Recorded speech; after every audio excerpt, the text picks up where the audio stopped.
देखो कोई वस्तु 20% सस्ती हो गई, फिर 200 रुपए महंगी हो गई, उसके बाद भी उसकी कीमत में कोई बदलाव नहीं हुआ, तो हम क्या समझ सकते हैं कि भाई उस वस्तु का 20% सस्ता हो जाना और उसके बाद में 200 रुपए महंगा हो जाना, ये दर्शाता है कि भाई उसका 20% ही 200 रुपए है।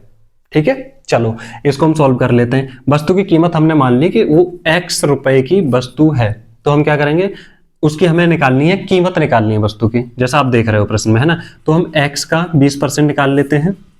ठीक है, कितना हो जाएगा, 200 रुपए हो जा रहा है वो।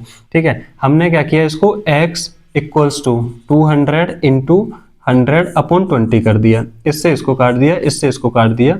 ठीक है, अब ये कितना आ गया, x इक्वल्स टू 1000 हो गया, और यही वस्तु की कीमत निकल आई, क्योंकि x ही तो हमने उसकी कीमत मानी थी। चलो इसको एक बार वेरीफाई कर लेते हैं।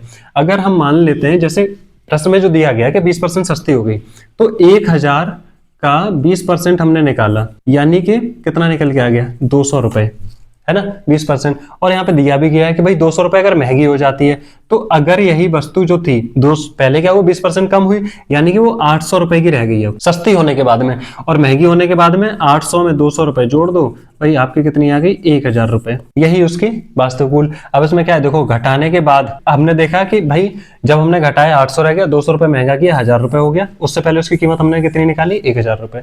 बस ये क्वेश्चन सॉल्व हो गया, यही आपका आंसर है।